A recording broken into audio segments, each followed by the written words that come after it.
Today on Government Matters, a cyber storm brews in America. Fortunately, it's only a test. One of its leaders at the Department of Homeland Security will tell you how we did. A super grade on the latest IT scorecard. The chief information officer that got that grade for USAID reveals his strategy.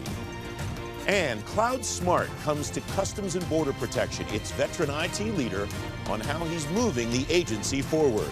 Government Matters starts right now. From Washington, D.C. and around the world, this is Government Matters with Francis Rose. Thanks for watching the weekend edition of Government Matters, the only show covering the latest news, trends, and topics that matter to the business of government. I'm your host, Francis Rose. The Cybersecurity and Infrastructure Security Agency is reviewing results from its biannual simulated cyber attack. CISA says Cyberstorm was a success and the most extensive exercise of its kind in the country. Lisa Beury-Russo is Acting Deputy Associate Director for Exercises at CISA. Lisa, thanks very much for coming on. What is Cyberstorm? What were you trying to accomplish? Francis, thanks so much for having me today. This is an opportunity for us to bring together stakeholders from the federal, state, and local government, private sector, and even international partners to build relationships and examine how we would collectively respond to a widespread cyber attack. As you noted, this exercise was very expansive. In fact, this year we had more than 200 participating organizations and over 2,000 individual players. Who are those 200 participating organizations? Who are the people and the stakeholders that you want to be involved with this each time, Lisa? So we aim for this to be a pretty expansive and inclusive exercise. Those 200 organizations represent, as I said, our federal department and agency partners, including CISA, of course, state and local governments, and a large number of critical infrastructure owner-operators in the private sector. This year, we had representation from 9 of the 16 critical infrastructure sectors. It was quite broad. And then within that, we aim to include anyone who'd be included in a cyber incident response. That includes the technical incident responders. It could include public affairs, leadership, HR, whatever that would look like within a given organization. We aim to include those individuals and those functions. How do you measure the results that you got last time up against the results that you'll get this time to see what kind of progress you're making? And how do you accommodate the way the threat landscape changes from exercise to exercise, Lisa? That's a great question. So Cyberstorm 2020 was actually our 7th iteration of this exercise. We've been doing it since 2006. And in each iteration, we aim to build on what we learned previously, but also forge into some new areas. So there were a couple things from the past that we sort of retested, particularly in looking at how we implement some plans and policies. And then there were some new areas that we explored as well. So in this one, for instance, we really wanted to look at some cross-sector activity, which is why we included so many different critical infrastructure sectors. What does cross-sector activity mean? What kinds of threats are you looking at there? That's a great question. We see a lot of common threats across sectors. So you may see ransomware targeting state and local governments, which we've seen in the news recently. But that same thing could be targeting businesses, perhaps in the financial sector or critical manufacturing, transportation. So we see a range of different vectors targeting a number of different sectors. And in some ways, this can be like assembling a puzzle. You know, each one of those organizations or sectors will have a piece, and we really need that coordination and cross-communication to assemble the entire picture. What's your sense of how that coordination and cross-communication in the private sector, vertically and not just horizontally with you at DHS, how's that evolving? What is that like? Is it improving? Is it a steady state? What do you see? You know, we see it improve every time we do one of these exercises. And one of the things we noticed during Cyberstorm 2020 was really the value of some of those vertical sharing organizations within the sector, what we call the ISACs and the ISAOs, or Information Sharing and Analysis Centers and Information Sharing and Analysis Organizations. Those were really valuable in putting together some pieces within the sector and then enabling that broader cross-sector sharing. What are you seeing within the enterprise of the federal government as far as individual agencies' interactions with the private sector organizations, with the private sector stakeholders that they deal with on an ongoing basis, ingress and egress of data and so on? Yeah, so we do have specific roles for the federal interagency in interacting with the private sector. One of those is the quote unquote sector specific agency, where there are different departments and agencies that have those roles. We see those roles as very strong, and we have great relationships between CISA and those other departments. We often have liaison officers that we share. So, for instance, if there's one SSA that's looking at information happening within that sector, the liaison officer is then also an additional conduit of information into CISA. So we kind of try to connect all the dots in that information sharing cycle. You mentioned a couple of minutes ago how you gauged the response, the actual performances from one to another. What will you take away from Cyberstorm 2020 that will inform the way that you go about setting up Cyberstorm 2022 in a couple of years? So I think there are a couple things. First, I'll note that this was our first Cyberstorm as CISA. I noted we've been doing this for a number of years, but it's been as NPPD and some of our predecessor organizations. So we learned some things internally that I think were really valuable. We also, as you likely know, we conducted this exercise in the middle of a pandemic. So we did learn some things about how we can better coordinate and communicate in this dispersed environment that I think will help us in our everyday steady state work, as well as a range of different scenarios that could come up. And we'll look to see how much of that we incorporate in the next Cyberstorm. We're not quite sure what the future holds, but I think everyone's been pretty clear that we are probably not going back to exactly what used to be business as normal. It's going to be a new way. So we'll continue to include those lessons. You probably didn't know when you right up to the last minute that you were planning for this, that you would be doing it in the middle of a pandemic, but you mentioned that you learned internal lessons from this, and I wonder what some of those might be. We have about a minute left. Sure. You are correct. We certainly did not plan for this in the pandemic, and in fact, the exercise was originally scheduled for the spring and rescheduled it. But some of those lessons learned are just some plans we need to update, making some different connections across different functions. You may know in CISA, we now have a stakeholder engagement function, which is going to be hugely valuable to us in this sector and cross-sector outreach. So we had an opportunity to exercise some of those things. And I think we just need to maybe refine some plans and continue our growth. But overall, we really found that the exercise highlighted the value of CISA and those roles that we carry out for the broader cyber community. Lisa, thanks very much for coming on. It's great to have you here. Appreciate the insight. Thanks for the opportunity to join you. Up next, USAID aces the newest IT report card. Straight ahead on Government Matters, what it takes to get and keep top marks. You're watching ABC 7.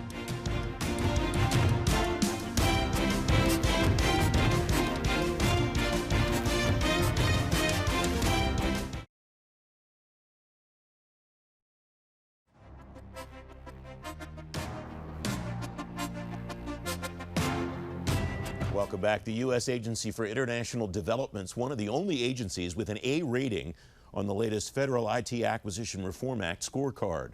The General Services Administration also got a top grade. Jay Mahanand is Chief Information Officer at USAID. Jay, congratulations to you and your team. We talked a little bit before we went on the air about the fact that you're proud that you've been pretty consistent in FITARA scorecards over time. What do you think the strategy is that has allowed you to get to a high level, stay at a high level, Jay? I think there's two things for me. Definitely my team. I have a very, very technically qualified team. They're, they're very good at what they do. And secondly, it basically is our, senior leadership support. I think that was one of the areas that I think has been, consistent throughout my tenure here. The support that I have from senior leaders has been great, and having the right people in the right positions here, because you can lay the processes out, but it really takes the effort of the team to get where we are, and to have a score and being consistent as we are. When the scorecard first came out, you had a B, it got bumped up to an A. What was the change there? What happened? So we monitor the scorecard, every one of the metrics. And so when the scorecard came out, I looked at it and said we had a B. And so I went through each one of the metrics, and I saw that the cybersecurity score was incorrect, because we calculated, I think we had a B. And so when we looked at the score, the committee, they had, I think, a 2.2 in our rating in terms of the maturity level. And so we looked at it because we know we had a 3.4 at the beginning of the year. So we contacted the committee and let them know that we thought the score was incorrect. I think they were also looking at it at the same time and agreed with us. So they were pretty quick in terms of how quick they turn around and made the corrections to the scorecard. What do you see as far as the manifestation of how the grades on the scorecard actually demonstrate the progress or the success that you're having at your individual agency? I mean, the one thing for us is that we've always, take a look at what best practices are. And I think for us is that looking through and looking at the scorecard, I think, it is definitely driving a lot of the agencies to do well in these different areas. I think for us is we started this journey a while back, in 2011 when we went to, we went through the Cloud First initiative. And so we've been driving ourselves, and to be at this point, it's great. And so I think, the scorecard is also driving other agencies to do the same as well. It strikes me that the import of what you've achieved is that you're not doing what you're doing to get a good grade, you're doing what you're doing to drive the mission of USAID, and getting a good grade's incidental. Am I reading that right? Exactly. I mean, this is something that we started a while back, and if you actually look at the scorecard when it first came out, we had I think 3 Ds or a C, 2 Ds and a C. And one of the things we looked at is that this is where we started working with GAO to kind of correct some of the reporting errors that we had. And as soon as we did that, we went from I think it was a D to an A. And so for us, we've always done the right things. It's just making sure people understand, and for us also to report the correct activities that we're working on. What are the next steps? What do you do, not just to, as I said before, not just to maintain a good grade, but to continue to drive success in the IT infrastructure that the agency needs to deliver on its mission? We've done fairly well, and I think we're not in a modernization mode anymore. I think it's more we're looking at innovations and what we can actually do for the agency. One of the highest priority for us is really looking at data. With USAID, there's quite a bit that we have, and so how do we refine the data to make better decisions? And so this is something that we are definitely working on. And then again, use the data for other technologies such as RPA, artificial intelligence, to kind of drive some of the decision making for our staff.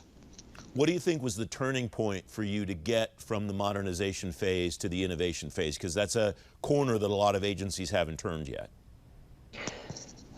I think when I look back, and again, I think the scorecard is a very good reflection of where we are, right? Because I think if you look at the scorecard again, it's pretty consistent all the way across, and we've achieved most of the things. Our processes are pretty mature in a way that we're moving away from looking at what things that we need to remove out of the environment. And so process-wise, we look at it, we see if there's something that we need to do, and we do it. I think it's for us, it's that simple. Again, when you have a great team and a great support, I think it all works itself out.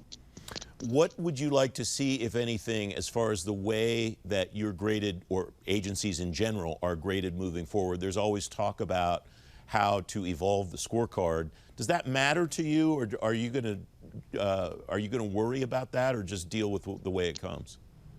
We've always dealt with the way it comes, and I think it's always great when the score changes. It's also a reflection of how we adapt as well. It's good that the committee has at least given you a preview of what the next metric is going to be. But for us, is that we look at all aspects of IT and see how we can do, what is important, what is not. And I think the scorecard does tie into some of those things as well. So I think I said, as it comes, we're ready for it. Jay Mahanand, thanks very much. It's great to have you on the program. Thank you. Up next, a cloud-smart approach at Customs and Border Protection. Straight ahead on Government Matters, setting the agenda for a smooth move to the cloud. You're watching ABC 7.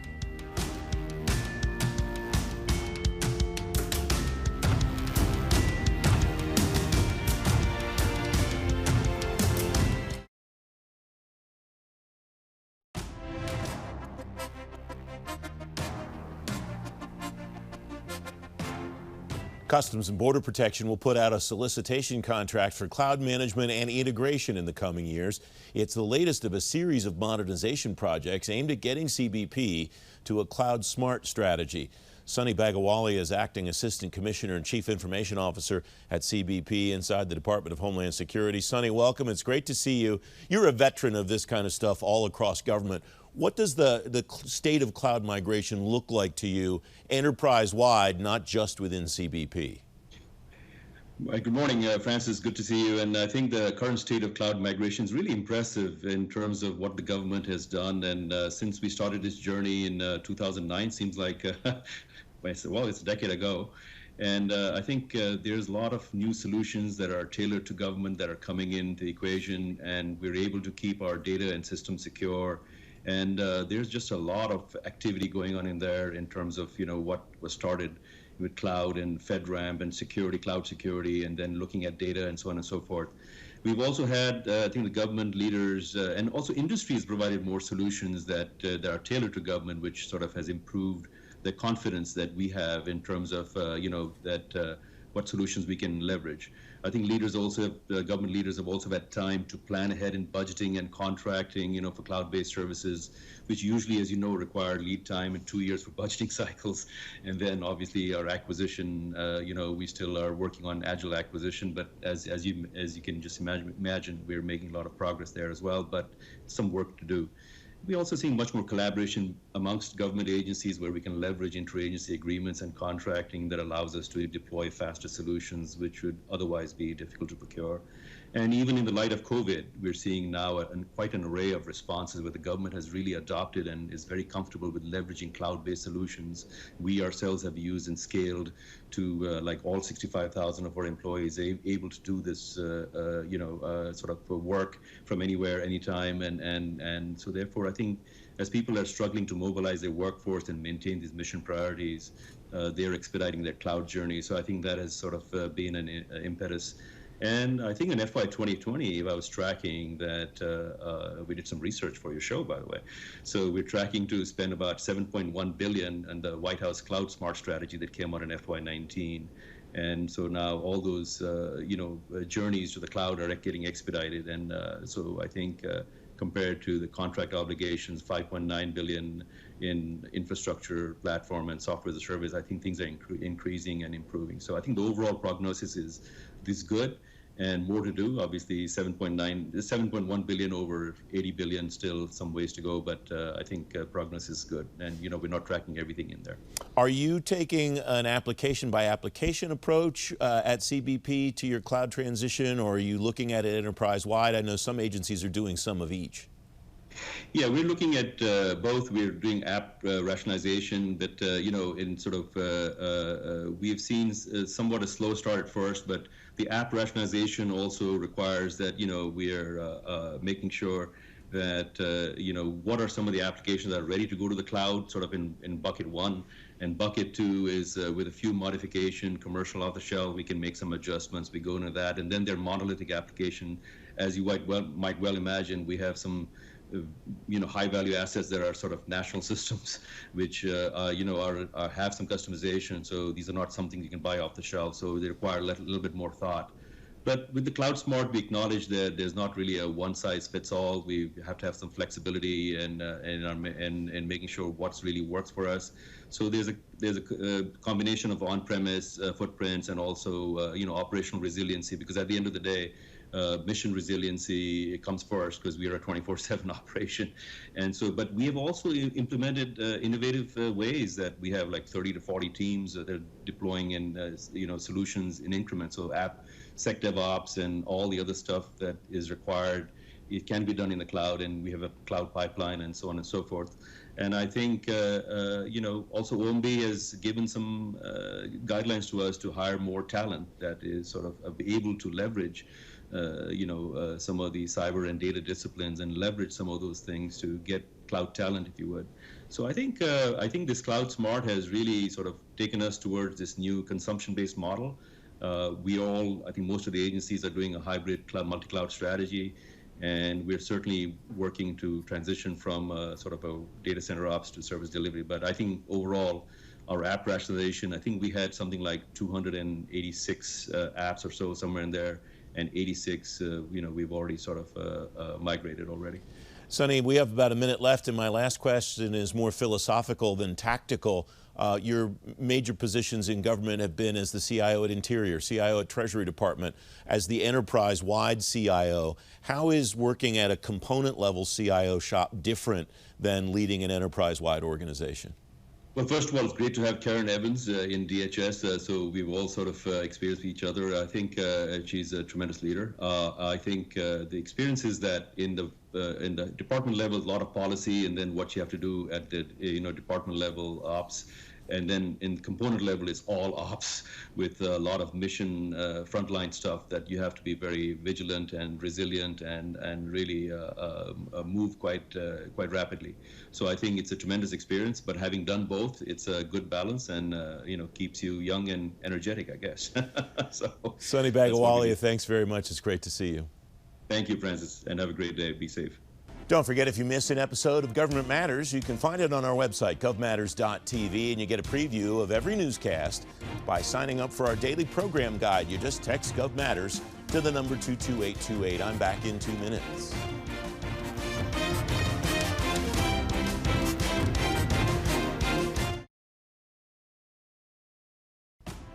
That's the latest from Washington. Join me weeknights at 8 and 11 on WJLA 24/7 News and next Sunday morning at 10:30 on ABC7 to stay plugged in on issues that matter to the business of government.